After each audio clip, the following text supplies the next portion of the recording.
Assalamualaikum warahmatullahi wabarakatuh.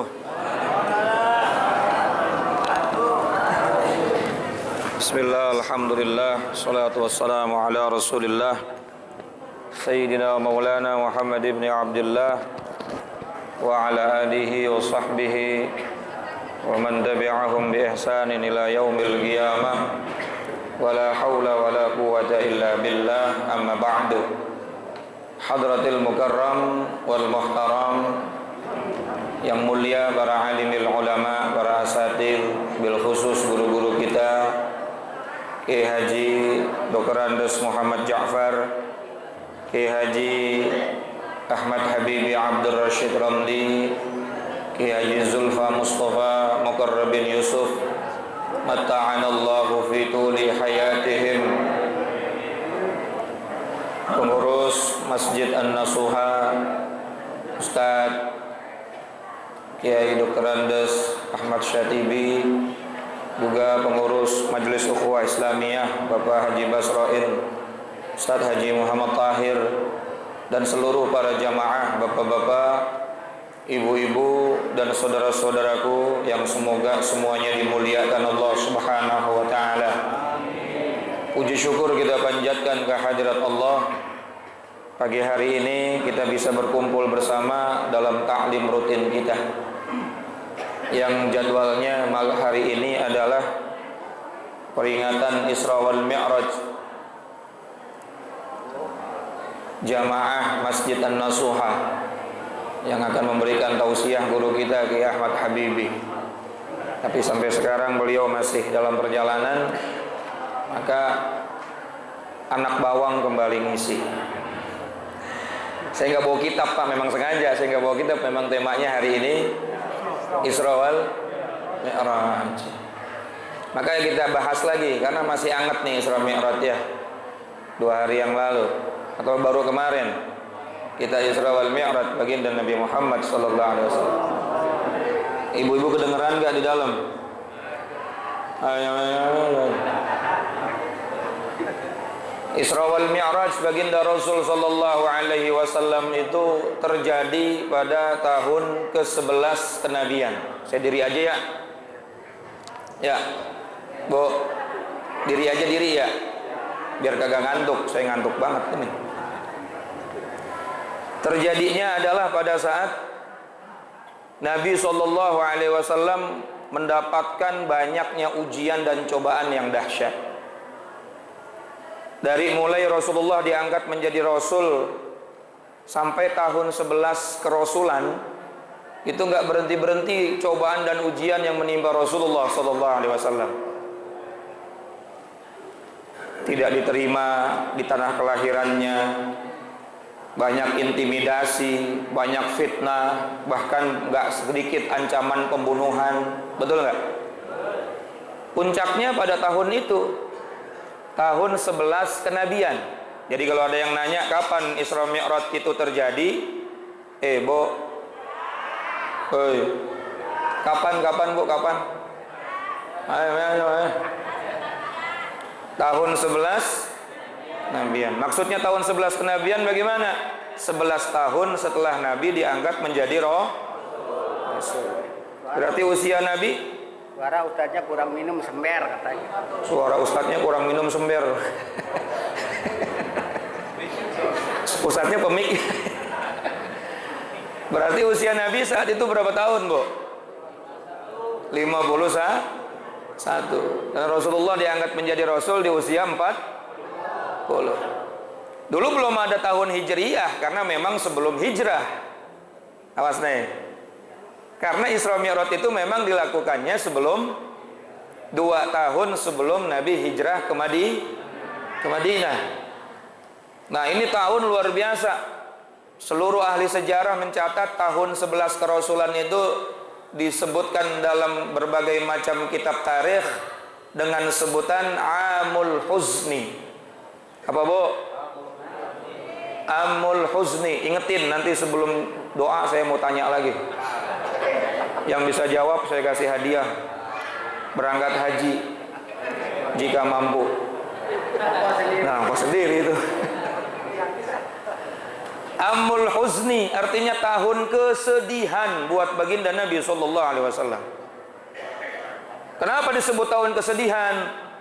Karena pada tahun itu ada dua orang yang sangat berjasa dalam hidupnya Rasulullah wafat. Yang pertama Abu Talib, pamannya Rasul, yang menjaga, membela dakwahnya Rasulullah sallallahu alaihi wasallam. Nah, berubah lagi nih suara nih. Yang membela diri sember tadi enak tuh Pak Ustaz. Yang membela dakwahnya Rasulullah sallallahu alaihi wasallam. Tadi aja enak Pak. Settingan yang tadi enak. Enggak, itu ada orang di dalam. Abi Thalib ini dari kecil Rasulullah sallallahu alaihi wasallam diasuh oleh beliau. Karena Rasulullah lahir dalam keadaan yatim. Walaupun Nabi Muhammad punya paman banyak, pamannya kaya-kaya, tapi Abdul Muthalib kakeknya Rasul lebih percaya Rasulullah diasuh oleh Abu Thalib. Biar miskin, Abu Thalib ini pengaruhnya luar biasa, sehingga orang-orang Quraisy Mekah itu nggak berani ngutak-ngatik Nabi Muhammad karena masih mandang siapa? Abu Thalib. Tahun itu meninggal dunia. Subhanallah. Gak cukup sampai di situ. Rasulullah sallallahu alaihi wasallam juga ditinggal wafat lagi oleh orang tercinta beliau yang berikutnya, yakni Siti Khadijah Al-Kubra, istrinya beliau yang sangat bantu dakwah Nabi. Habis duitnya buat bantu dakwahnya Nabi, karena saat itu dakwah itu butuh biaya. Banyak budak-budak yang harus ditebus pada saat masuk Islam disiksa oleh tuannya. Di antaranya Bilal bin Rabah dan lain sebagainya. Pakai duit tuh ngeluarinnya, betul gak? Siti Khadijah duitnya habis buat bantuin dakwahnya Rasulullah sallallahu alaihi wasallam. Dulu bini bantuin suaminya, duitnya habis buat dakwah. Sekarang bapak kalau mau ngasih duit ke masjid 1 juta, bininya nanya, berapa Pak? 1 juta. Kebanyakan Pak, cepet aja. Orang sono. Siti Khadijah meninggal dunia di tahun yang sama. Ini saya cuma ngisi waktu doang ya Pak ya, nggak ceramah mau Isra Mi'raj. Nggak. Yang ceramah nanti ntar malam ada acara lagi. Hadirin masyaallah jamaah. Meninggal dua-duanya orang yang sangat mencintai Rasulullah, yang membantu dakwahnya Rasulullah sallallahu alaihi wasallam. Ditambah lagi sebelum kejadian itu Rasulullah hijrah ke Taif juga ditolak oleh orang Taif. Terjadi juga di tahun itu. Sering dengar ceritanya ya, Rasulullah hijrah ke Taif karena di Mekah udah nggak kondusif. Di Mekah udah banyak orang yang jahat. Ya memang dari mulai Rasulullah berdakwah itu nggak pernah diterima. Berdua Rasulullah bersama Zaid bin Harithah nggak diterima di Taif, dilemparin batu, berdarah baginda kita Nabi Muhammad sallallahu alaihi wasallam. Bertubi-tubi itu yang namanya ujian dari Allah Subhanahu wa taala. Makanya kalau ada orang pengen mulia, kok nggak diuji? Lah Nabi Muhammad yang paling mulia aja mendapatkan uji. Betul nggak kira-kira? Rasulullah anaknya Pak, yang laki-laki tiga-tiganya meninggal dunia. Sayyid Ibrahim, Sayyid Qasim, Sayyid Abdullah meninggal dunia di bawah usia 5 tahun semua. Bahkan pada saat Sayyid Ibrahim meninggal dunia, Rasulullah bersabda, air mataku tertumpah, hatiku bersedih, namun aku tidak akan mengucapkan sesuatu yang membuat Allah murka. Hebat Nabi Muhammad.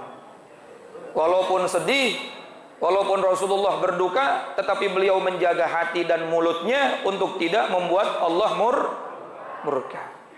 Artinya yang namanya ujian ini nggak bakalan hilang dalam kehidupan, sebuah keniscayaan. وَلَنَبْلُوَنَّكُمْ بِشَيْءٍ مِّنَ الْخَوْفِ وَالْجُوعِ وَنَقْصٍ مِّنَ الْأَمْوَالِ وَالْأَنفُسِ وَالثَّمَرَاتِ وَبَشِّرِ الصَّابِرِينَ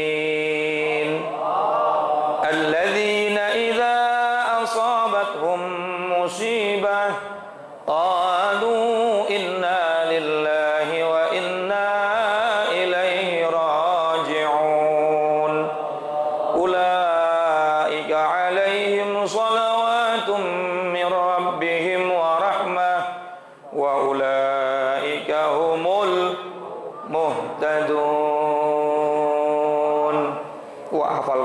di sini ya, alhamdulillah. Surat apa itu Pak? Al-Baqarah. Juz berapa? Juz 2. Masya Allah hafid semua, alhamdulillah. Walanabluwannakum, huruf lam masuk dalam kalimat fi'il mudhari'. Lanabluwannakum, lamnya lam lit taukid, lam lil qasam, bahkan lam sumpah. Kami bersumpah kata Allah akan menguji kalian. Jadi ujian itu kepastian karena Allah sendiri yang bersumpah. Jadi kalau ada orang hidup kagak diuji, kagak usah hidup. Lawang Allah sendiri yang bersumpah, betul gak? Kami pasti akan menguji kalian. Bisyai'in, dengan sesuatu. Minal khauf, dari rasa takut. Wa naqsim minal amwal, dari kekurangan harta. Kita takut duit kita hilang. Kita takut sendal kita hilang. Wah, ngaji banyak nih. Mana sendal baru lagi. Kita takut tabungan kita ludes. Manusiawi. Ya apalagi kemarin Covid, Masya Allah, pemasukan kagak ada, pengeluaran terus, burus lama-lama. Wa naqsim minal amwal wal anfus, bahkan kita diberikan rasa takut kehilangan jiwa. Ditinggal orang yang kita sayang, betul. Gak semuanya orang yang saat ini ada dalam kehidupan kita akan menemani kita selamanya, betul gak? Karena bukan tempat kita di dunia. Orang tua kita satu persatu udah kagak ada. Ya, istri, suami, anak dan lain sebagainya. Itu udah keniscayaan. Orang hidup di dunia cuma dua pilihannya, antara meninggalkan atau ya begitu aja udah. Tapi yang pasti Allah nggak bakal menguji kita di luar batas. Itu yang harus kita pegang, Pak. Ujian itu nggak bakal Allah kasih kepada hambanya di luar batas. Wa basyiris sabirin, berikan kabar gembira bagi orang-orang yang bersabar. Bapak Ibu yang dirahmati Allah, ujian Nabi dahsyat luar biasa. Semua diberikan oleh Allah, nggak ada orang bisa menahan daripada ujian Rasulullah. Nggak mungkin bisa Pak. Dalam kandungan aja udah yatim, betul. Lahir jadi yatim piatu, masih muda, masih kecil udah yatim piatu. Lalu diasuh sama kakeknya, diasuh sama pamannya Abu Thalib, mengembala kambing, lalu berdagang dan seterusnya. Menjadi istri daripada seorang saudagar kaya, Siti Khadijah, di usia 25 tahun. Lalu diangkat menjadi Rasul, fitnahnya, caci makinya. Sampai sebelum Rasulullah Isra wal Mi'raj diembargo oleh orang Quraisy. Orang Muslim kagak boleh bertransaksi dengan penduduk Mekah. Gak boleh beli barang, gak boleh jual barang. Lah mau dapat duit dari mana? Sehingga banyak yang meninggal dunia saat itu. Tapi kata Allah, wa basyiris sabirin, berikan kabar gembira bagi orang yang sabar. Akhirnya apa? Allah angkat derajatnya Nabi setinggi-tingginya. Kapan itu? Isra wal. Ini gak main-main ini. Diperjalankan oleh Allah minal masjidil haram ilal masjidil, kemudian dimi'rajkan dari langit pertama sampai langit ketujuh, sampai ke Sidratul Muntaha, sampai ke Al-Mustawa. Kalau Bapak nanyain dalilnya Isra, ada di surat Al-Isra, subhanalladzi asra. Tapi kalau Bapak nanya dalilnya Mi'raj, ada di surat An-Najm, surat wa huwa bil ufuqil a'la thumma dana fatadalla fakana qaba qausaini aw adna fa auha ila 'abdihi ma auha ma kadzabal fuadu ma ra'a. Itu dalil Mi'raj. Singkat cerita, Rasulullah sampai ke langit ketujuh. Malaikat Jibril yang tadi dari Masjidil Haram ke Masjidil Aqsa menemani beliau, sampai langit pertama sampai langit ketujuh menemani beliau. Jibril nggak sanggup lagi untuk meneruskan perjalanan karena tidak diizinkan oleh Allah Subhanahu wa taala. Fa'araja nafsahu. Kemudian beliau mi'raj sendiri. Dengan badannya, dengan jasadnya, dengan gamisnya, dengan imamahnya, bahkan dengan sendalnya, dari bumi. Padahal itu udah melewati, Masya Allah, ratusan triliun kilometer. Tak, itu Komeng aja naik Jupiter MX hancur dah. Rasulullah bagaimana, Tat? Subhanalladzi asra, yang mau memperjalankan Nabi Allah, maka Allah yang melindungi Nabi. Betul? Nggak ada tuh yang namanya duer-duer mulutnya hancur-hancur, sorban gamisnya, nggak ada. Kemudian Rasulullah Mi'raj sendiri menembus Sidratul Muntaha, Jibril di bawah Nabi, Rasulullah naik sendiri menunjukkan derajat kemuliaan, keagungan Nabi Muhammad di atas daripada semua makhluknya Allah Subhanahu wa taala, hatta malaikat Jibril alaihi salam. Bapak Ibu yang dirahmati Allah, saya nggak mau cerita detail dah tentang Isra Mi'raj. Udah banyak yang paham ya, udah banyak yang dengar tentang cerita tersebut. Saya cuma pengen ambil dari perspektif atau sudut pandang yang berbeda. Artinya Nabi mendapatkan anugerah ini setelah melalui cobaan yang luar, lalu mendapatkan kemuliaan yang dahsyat. Berarti kalau kita diuji juga hakikatnya Allah pengen muliain kita. Kalau kitanya sabar. Betul. Kalau kitanya nerima. Sabar itu apa sih, Tat? Alladzina idza asabathum musibah qalu inna lillahi wa inna ilaihi. Orang-orang sabar itu adalah orang yang ketika mendapatkan musibah, dia berkata dalam lisan dan jiwanya, dalam mulut dan keyakinannya, aku ini milik Allah, terserah Allah yang memiliki aku mau apa, saya ridho, saya ikhlas, saya pasrah. Itulah orang sabar.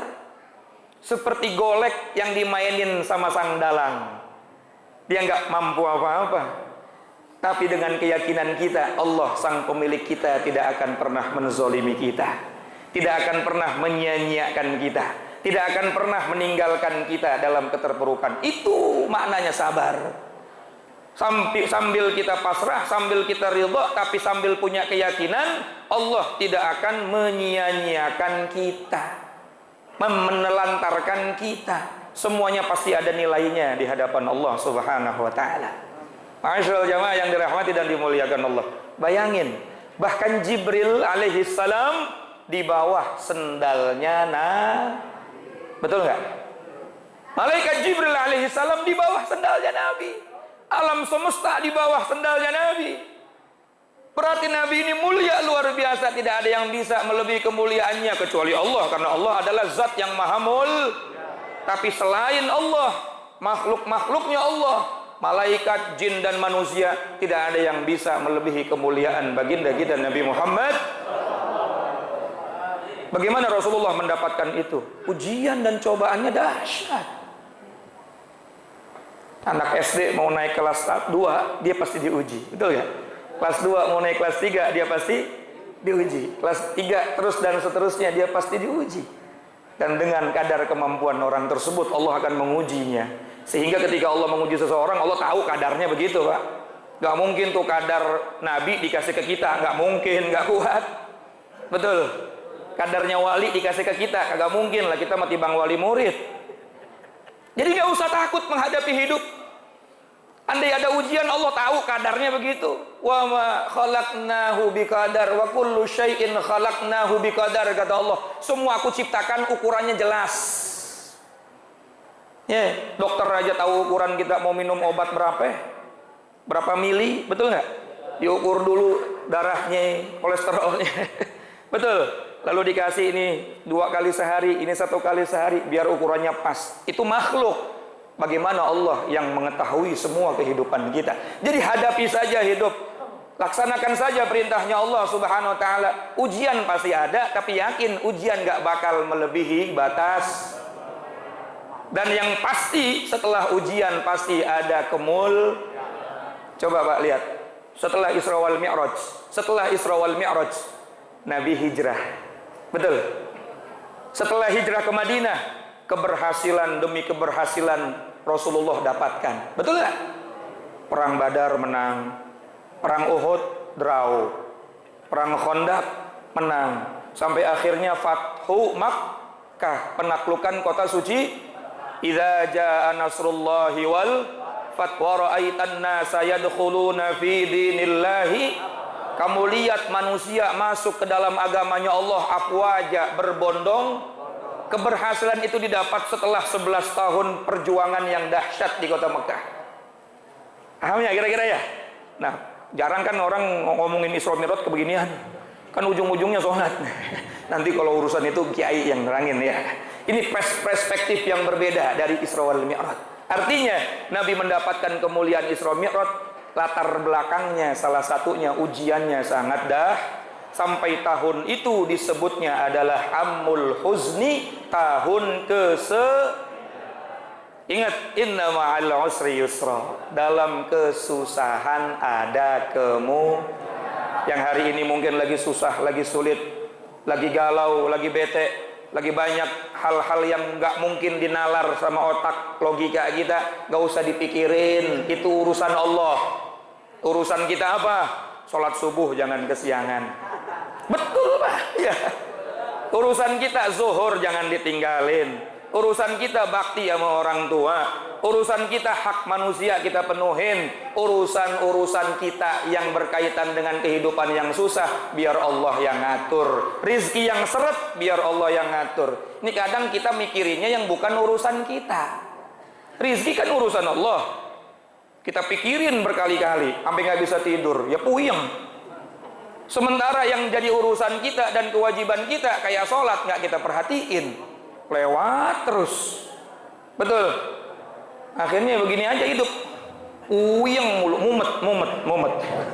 Karena yang bukan urusan kita pikirin, yang urusan kita cuek.